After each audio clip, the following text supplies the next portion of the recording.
why it was invented.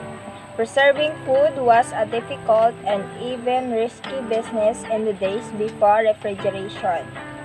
Was searching for a way to improve the relatively recent process of home canning.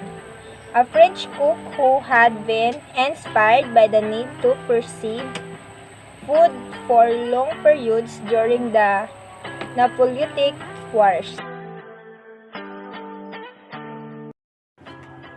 Explain the importance of the mason jar. The mason jar is a molded glass jar used in home canning to preserve food. Invention why it was invented. Farmers searched for a method to keep food from spoiling.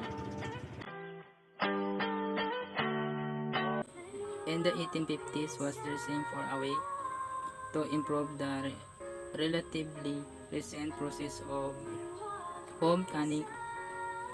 Up until then, home canning involved using was to create in all tin sell about food. Jar were stuffed paired with cork sealed with which was tin welly.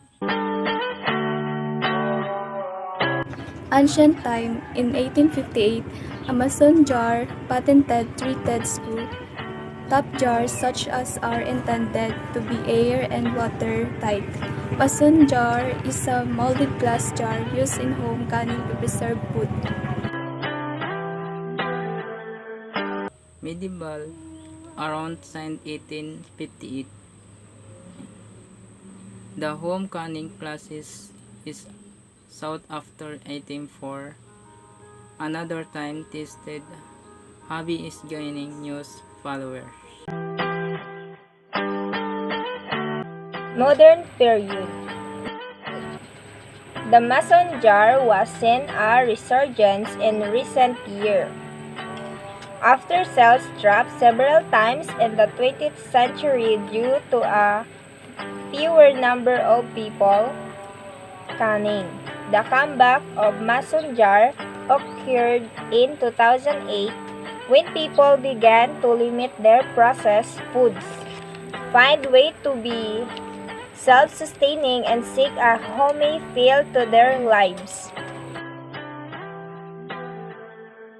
Ancient era of mason jar.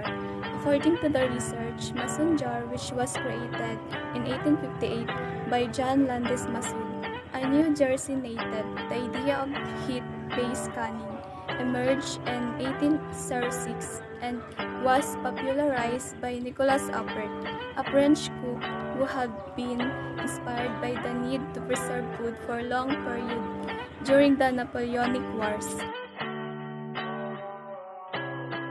Why the mason jar create? What is its purpose? The mason jar is the molded glass jar used in home canning to preserve food. It was named after American tinsmith John Landis Mason, who patented it in 1858. The jar mounts harsh iron trimmed on its outer perimeters to accept a metal ring on bands. The purpose behind the jar.